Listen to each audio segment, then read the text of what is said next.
Kakinada port నుంచి ration బియ్యాన్ని ఇతర దేశాలకు తరలిస్తున్నారు. భారీ ఎత్తున స్మగ్లింగ్ జరుగుతుందని చెప్పి ఆరోపణలు గతం నుంచి కూడా ఉన్నాయి. గతంలో ప్రతిపక్షంలో ఉన్నప్పుడు తెలుగుదేశం పార్టీ కూడా అప్పుడు ద్వారంపూడి మీద కానివ్వండి లేదా వైసీపీ నేతల మీద తీవ్రమైన ఆరోపణలు చేయడం జరిగింది. అయితే ఇప్పుడు తాజాగా నిన్న పవన్ కళ్యాణ్ ఏదైతే ఆ కాకినాడ పోర్టు పరిశీలనకు వెళ్ళాడో రెడ్ హ్యాండెడ్గా అక్కడ రేషన్ బియ్యాన్ని అయితే పట్టుకోవడం జరిగింది. విదేశాలకు తరలించేందుకు సిద్ధం చేసినటువంటి బియ్యం. ఈ సందర్భంగా పవన్ కళ్యాణ్ అయితే కొంచెం ఘాటైన వ్యాఖ్యలు చేయటం, అక్కడ అధికారుల మీద కూడా మండిపడటం జరిగింది. ఒక రకంగా ఈరోజు రేషన్ బియ్యాన్ని స్మగ్లింగ్ చేసిన వాళ్ళు రేపు మారణాయుధాలనో డ్రగ్స్నో లేదా ఇంకొక దాన్నో పేలుడు పదార్థాలను స్మగ్లింగ్ చేయరని ఇదేముంది. పాకిస్తాన్ నుంచి కసబ్ లాంటి హంతకులు దేశద్రోహులు ఎవరైతే ఉన్నారో వాళ్ళు రాష్ట్రానికో దేశానికో వచ్చి ముప్పు కలిగించరని ఏం చెప్పగలదు అని చెప్పి ఒక రకంగా పవన్ కళ్యాణ్ అయితే వ్యాఖ్యానించడం జరిగింది. ఈ కాకినాడ పోర్టు భద్రతా రాహిత్యంగా ఉంది, అత్యంత ప్రమాదకరంగా మారిందని నేను నరేంద్ర మోదీకి అలాగే హోంమంత్రికి కూడా నేను లేఖ రాస్తానని చెప్పి నిన్న పవన్ కళ్యాణ్ చెప్పడం జరిగింది. వాస్తవానికి పవన్ కళ్యాణ్ గత 2 నెలల నుంచి కూడా పోర్టు పరిశీలనకు వెళ్ళాలని చెప్తే ఏదో ఒక కుంటు సాగు చెప్పి అడ్డుకుంటున్నారట పవన్ కళ్యాణ్ వెళ్లకుండా. నిన్న మాత్రం ఖచ్చితంగా పవన్ కళ్యాణ్ వెళ్లాల్సిందే. ఒక పక్క ఏంటంటే కొంచెం తుఫాను ప్రభావంతో అలల ప్రభావం ఎక్కువ ఉంది, అయినప్పటికీ కూడా నిన్న పవన్ కళ్యాణ్ వెళ్లాల్సిందేనని చెప్పి కాకినాడ పోర్టుకు వెళ్ళిన తర్వాత అక్కడ రేషన్ బియ్యాన్ని రెడ్ హ్యాండెడ్గా పట్టుకోవడం జరిగింది. విచిత్రం ఏంటంటే పవన్ కళ్యాణ్ వస్తున్నారని చెప్పి ఎస్పీ సెలవు పెట్టేశారట. ఇది పవన్ కళ్యాణే స్వయంగా చెప్పారు. పోలీసు అధికారుల్లో కీలకమైనటువంటి ఎస్పీనే నేను వస్తుంటే సెలవు మీద బయటికి వెళ్ళిపోతాడని చెప్పి పవన్ కళ్యాణ్ వ్యాఖ్యానించినటువంటి పరిస్థితి. మొత్తంగా నిన్న ఏదైతే పవన్ కళ్యాణ్ ఈ రేషన్ బియ్యాన్ని పట్టుకునే ప్రయత్నం చేశారో ఇప్పుడు సోషల్ మీడియాలో ప్రధానంగా ఇదే చర్చనీయాంశంగా మారింది. అయితే ఇక్కడ విచిత్రం ఏంటంటే కూటమి ప్రభుత్వం వచ్చిన తర్వాత కూడా ఇంత యథేచ్ఛగా ఎలా సాగుతుంది, దీని వెనక ఎవరున్నారు? ఇక్కడ ప్రధానంగా ఇప్పుడు ఇది చర్చ. సరే, గతంలో అంటే వైసీపీ అధికారంలో ఉంది, వాళ్ళని అడిగేవాళ్ళు లేడు, అడ్డు అదుపు లేదు, ఓకే రవాణా చేశారు అనుకుందాం. కూటమి ప్రభుత్వం వచ్చి దాదాపు 5 నెలలు 6 నెలలు అయిపోతుంది కదా, మరి ఇప్పుడు కూడా రేషన్ బియ్యం స్మగ్లింగ్ జరుగుతుంది అంటే అప్పుడు ఆ వైసీపీతో సంబంధాలు కలిగిన వాళ్ళే ఇప్పుడు ఆ కూటమిలో ఉన్నటువంటి నేతలతో సంబంధాలు కలిగి ఉన్నారనే అనుమానాలు కూడా కలుగుతున్నాయి. ముఖ్యంగా కాకినాడ ఆ ప్రాంతం నుంచి స్మగ్లింగ్ జరుగుతుందని తెలిసి గతంలో అనేక ఆరోపణలు ఉన్నప్పటికీ కూడా ఇప్పుడు కూడా దాన్ని వదిలిపెట్టకుండా కొనసాగిస్తున్నారు అంటే ఖచ్చితంగా దీని వెనక భారీ కుట్రే ఉందనేది ప్రస్తుతం అయితే వ్యక్తమవుతున్నటువంటి అనుమానం. నేను పవన్ కళ్యాణ్ చెప్పింది ఒకటే, దీని వెనక ఎంతటి వారున్నా సరే ఎట్టి పరిస్థితుల్లో వదిలిపెట్టడం, ఈ గుట్టు మొత్తాన్ని కూడా మేము విప్పుతామని చెప్పి నిన్న పవన్ కళ్యాణ్ అయితే చెప్పడం జరిగింది. ఒక రకంగా ఏదైతే ఈ రేషన్ బియ్యంతో దొరికినటువంటి షిప్పులు ఉన్నాయో వాటిని సీజ్ చేయమని చెప్పి నేను పవన్ కళ్యాణ్ కూడా చెప్పడం జరిగింది. వాస్తవానికి అప్పటికే సీజ్ చేశారని చెప్పి కొన్ని పత్రికల్లో అయితే వచ్చింది. అంటే ముందు రోజే సీజ్ చేశారని చెప్పినట్టు ఉన్నారు. బహుశా అది పవన్ కళ్యాణ్కి తెలుసో లేదో తర్వాత అప్పటికప్పుడు మాత్రం దాన్ని ఆయన సీజ్ చేయమని చెప్పడం జరిగింది. సో ఇవన్నీ కూడా నిన్న సోషల్ మీడియాలో కానివ్వండి ఇప్పుడు మీడియాలో కానివ్వండి ప్రధానంగా వైరల్గా మారాయి. ఒక రకంగా ఏంటంటే ఇప్పటి వరకు ఆరోపణలు తప్ప ఆధారాలు ఎక్కడ ఉండేవి కాదు. గతంలో ప్రతిపక్షంలో ఉన్నప్పుడు తెలుగుదేశం పార్టీ కానీ జనసేన కానీ బీజేపీ కానీ రేషన్ బియ్యం అక్రమ రవాణా జరుగుతుందని ఆరోపణలు చేసేవాళ్ళు. బట్ దానికి స్పష్టమైన ఆధారాలు ఎప్పుడు చూపించేవాళ్ళు కదా, ఎందుకంటే ఎవరిని అక్కడికి వెళ్ళినవరు, పోర్టు దగ్గరికి వెళ్ళినవరు, ఆ షిప్పుల దగ్గరికి వెళ్ళినవరు, ఆ రేషన్ బియ్యాన్ని పరిశీలించినవరు.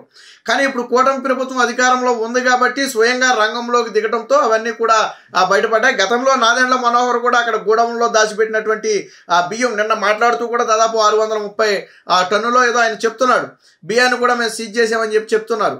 నాదెండ్ల మనోహర్ కూడా చాలా గూడెంలో రేషన్ అక్రమంగా నిల్వ ఉంచిన రేషన్ మొత్తాన్ని కూడా సీజ్ చేయాలని చెప్పి గతంలో చెప్పడం జరిగింది.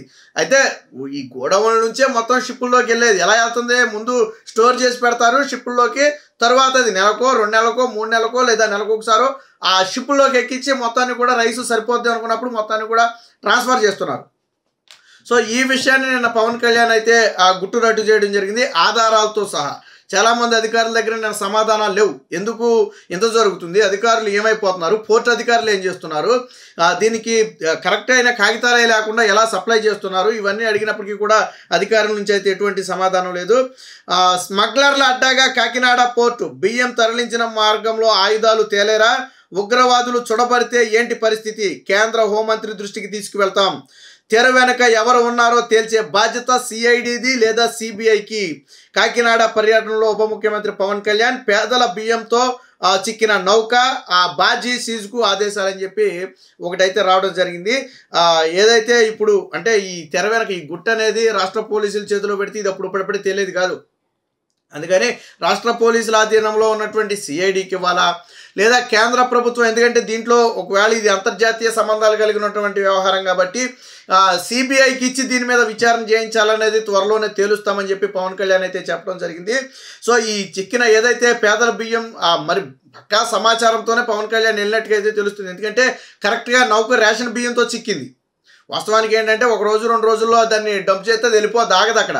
బట్ కరెక్ట్గా ఈ టయానికి పక్కా సమాచారంతోనే పవన్ కళ్యాణ్ అయితే పోర్టుకి అయితే వెళ్ళినట్టుగా తెలుస్తుంది. అందుకనే రెడ్ హ్యాండెడ్గా స్వయంగా తానే ఆ బియ్యాన్ని కూడా పరిశీలించడం జరిగింది.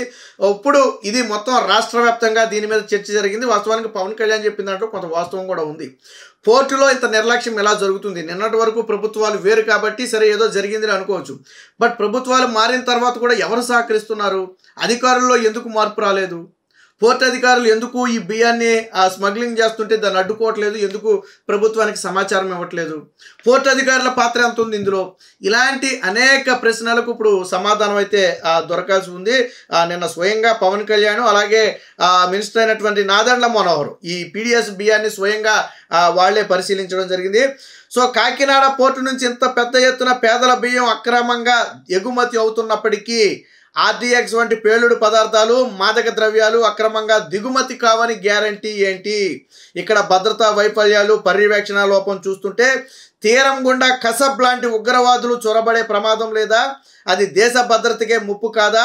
కేజీ బేసిన్, ఓఎన్జీసీ సహా కాకినాడ చుట్టుపక్కల చాలా జాతీయ సంస్థలు, పెద్ద పెద్ద కంపెనీలు ఉన్నాయి. అక్రమ రవాణా మార్గాల్లో ప్రమాదకర శక్తులు వస్తే వాటి రక్షణకు కూడా ముప్పు వాటిల్లే ప్రమాదం ఉంది. 10 మంది ఉగ్రవాదులు వచ్చి ఎడాపెడా కాల్చేస్తే దిక్కు లేదు. మారిటైమ్ సెక్యూరిటీ, పోర్టు పోలీసింగ్ ఎక్కడుంది? కాకినాడ పోర్టులో భద్రతా వైఫల్యం, అక్రమ రవాణాపై కేంద్ర హోంమంత్రి నేను అమిత్ షాకు నివేదిస్తానని చెప్పి నిన్న ఇది పవన్ కళ్యాణ్ మాట్లాడింది. ఏంటంటే ఇప్పుడు ఎగుమతి చేస్తున్నారు, ఓకే, వచ్చేటప్పుడు అదే షిప్లో ఏదన్నా మాదక ద్రవ్యాలో లేదా మారణాయుధాలో దిగుమతి చేస్తే ఏంటి పరిస్థితి? ఎగుమతి చేసేటప్పుడు ఎవడో పట్టుకున్నప్పుడు దాన్ని దిగుమతి చేస్తే మాత్రం ఎవరు పట్టుకుంటారు? అధికారులంతా వాళ్ళు సహకరించే వాళ్ళే కదా. ఇదే విషయాన్ని నిన్న పవన్ కళ్యాణ్ అయితే చాలా బలంగా చెప్పడం జరిగింది. బియ్యాన్ని అడ్డుకోవడం కంటే కూడా ఇక్కడ భద్రతా ప్రమాణాలు పూర్తిగా గాలికి వదిలేశారు. దాంట్లో పోర్టు అధికారుల నిర్లక్ష్యం ఉంది, రాష్ట్ర పోలీస్ వ్యవస్థ నిర్లక్ష్యం ఉంది, రాష్ట్ర అధికారుల నిర్లక్ష్యం ఉంది. దీని వెనక ఎవరి సహకారం లేకుండా ఇది జరుగుతుందా అంటే ఇదేం ఆషామాషి వ్యవహారం కాదు. ఇదేమి 2 జేబుల్లో పెట్టుకుని చేతుల పైన పెట్టుకుని వెళ్ళిపోయే వ్యవహారం ఏం కాదు ఇది. అంత పెద్ద ఎత్తున బియ్యం స్మగ్లింగ్ జరగాలంటే ముందు అక్కడి నుంచి పోర్టుకు రవాణా అవ్వాలి, పోర్టు నుంచి దాంట్లోకి డంప్ అవ్వాలి. ఇదేమి చిన్న వ్యవహారం కాదు, కంటికి కనపడకుండా చేసే వ్యవహారం అంతకంటే కాదు. కాబట్టి ఖచ్చితంగా దీని మీద పూర్తి స్థాయి విచారణ చేయాలి. ముఖ్యంగా గతంలో ద్వారంపూడి మీద తీవ్రమైన ఆరోపణలు వచ్చాయి. మరి ఇప్పటికీ కూడా ద్వారంపూడి అధికారులతో సంబంధాలను కొనసాగిస్తూ ఎగుమతి చేస్తున్నాడా లేదా దీని వెనుక ఇంకా ఎవరైనా ఉన్నారా అనే విషయాలను నిగ్గు తేల్చాల్సి ఉంది.